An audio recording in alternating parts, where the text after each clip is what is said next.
Hey Kathy, thanks for sending me your swim video for analysis. Before I'll start, I went and counted your strokes for 25 and I added it up to your time to get what's called a swell score. And you were just taking way too many strokes. You were taking 30 strokes per 25 and your time was a little over 30 seconds. So we need to work on your technique so you can get a stronger pull the greatest amount of distance with every arm stroke, and get that stroke count below 25. So here we go. It was a really, first, before I even talk about the three main phases of the stroke, let's talk about breathing, body balance, rotation, and kick. You don't have much of a kick, but the kick you have, it looks like you have a lot of flexed feet, and you have this kick where every now and then your feet are pulled apart and flexed one way to the other. Normally people do that when they breathe, and you're doing it when you don't breathe. One thing I like about your stroke is you're not breathing a lot. So hopefully you're keeping that head down and you're looking at your underwater pull as your arms are going over that black line, pulling underneath your body. So just, you don't need to breathe like everyone else does. So keep up that breathing.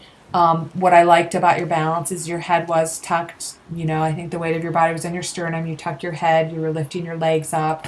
You were kicking just enough so your legs were on the surface of the water. I just want you to be aware of trying to keep your toes close together and move your legs up and down. Let's move on to the three main phases of the stroke, starting with recovery. What's going on with your arm out of the water? Your arm was a little bit wide. At least you had tendencies. And if you stop and look at the video, sometimes your arm was up. You always want your fingertips below your wrist, below your elbow on the recovery part of the stroke. So really quickly, I'm going to have you doing, I'd recommend you doing some fingertip drag drill where you're dragging your fingertips leading with your elbow, and think about rotation. Think about rotation. When you enter the water, you want to rotate.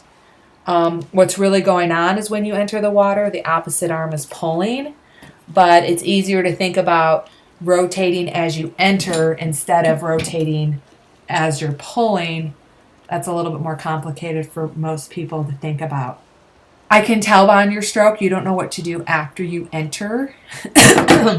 Excuse me. So when you enter, you rotate, and if you have a nice angled entry, your hands lined up to do what's called a catch and a push all the way past your hip.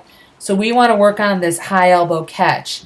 Out of the water, fingertips below the wrist, below the elbow. In the water, fingertips below the wrist, below the elbow. So lots of fist drill, lots of head out of the water drill is going to take care of that hand entry where you need to spend most of your time, because that'll set you up for that catch and push. You want to make sure you push all the way past your hip, scrape your thigh, and you'll start to pull a lot more water with every arm stroke and get that stroke count down to, like I said, let's try to get you under 25. Really the last thing I noticed is your arm speed during the three main phases of the stroke was the same. Recovery should be easy. You enter, and then that catch and push should be fast. So just put a little more force, a little more emphasis on that catch and push.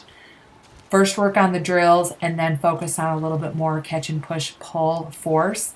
And again, that's going to make you help create a stronger, powerful pull the greatest amount of water with every arm stroke.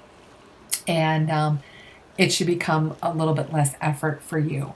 Anyways, that's a lot to think about. Keep me updated on your progress. And if you have any questions, don't hesitate to send me an email. Make it a great day.